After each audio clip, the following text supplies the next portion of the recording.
ഗോത്രവർഗ ഭരണകാലത്തെ സ്മരണകൾ നിറഞ്ഞു നിൽക്കുന്ന ചരിത്ര നിർമ്മിതിയാണ് സൌദിയിലെ ഹായലിൽ സ്ഥിതി ചെയ്യുന്ന ഐറിഫ് കോട്ട. കളിമണ്ണ് കൊണ്ട് നൂറ്റാണ്ടുകൾ മുൻപ് നിർമ്മിച്ച കോട്ട കാണാൻ നിരവധി ആളുകളാണ് എത്തുന്നത്. സൌദിയിലെ ഹായിൽ നഗരത്തിന്റെ ഏതാണ്ട് മധ്യത്തിലുള്ള ഐറിഫ് എന്ന കുന്നിനു മുകളിലാണ് ഈ കോട്ടയുള്ളത്. നഗരത്തിന്റെ ഏതാണ്ട് എല്ലാ ഭാഗങ്ങളും നിരീക്ഷിക്കാൻ സാധിക്കുന്ന തന്ത്രപ്രധാനമായ സ്ഥലമാണിത്.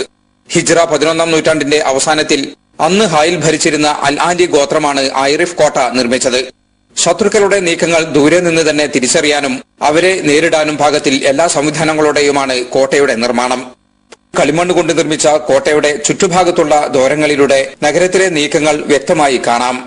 ഇത് അന്ന് ഉപയോഗിച്ചിരുന്നത് ഇവിടുത്തെ പാലസിനെ സംരക്ഷിക്കാൻ വേണ്ടി ഒരു വാച്ച് ടവറായിട്ട്.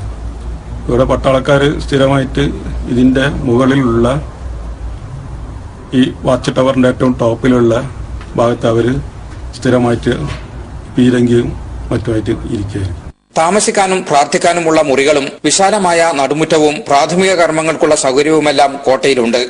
തലയുയർത്തി നിൽക്കുന്ന നിരീക്ഷണ ഗോപുരമാണ് കോട്ടയുടെ പ്രധാനപ്പെട്ട ഒരു ആകർഷണം. റമദാനിൽ മാസപ്പിറവി ദർശിക്കാനും നോമ്പുതുറ സമയം അറിയിക്കാനുള്ള കരിമരുന്ന് പ്രയോഗിക്കാനും ഈ കോട്ട ഉപയോഗിച്ചിരുന്നതായി ചരിത്രങ്ങളിൽ കാണാം.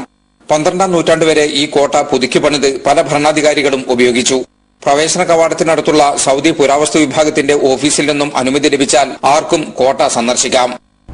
ഹായിലെ ഐറിഫ് കോട്ടയിൽ നിന്നും ജലീൽ കണ്ണമകരം, ഏഷ്യാനെറ്റ് ന്യൂസ്. ഗൾഫ് ന്യൂസ് സമർപ്പിക്കുന്നത് Jeddah national hospital, Macarona street, Jeddah. Taj health, keep you fit.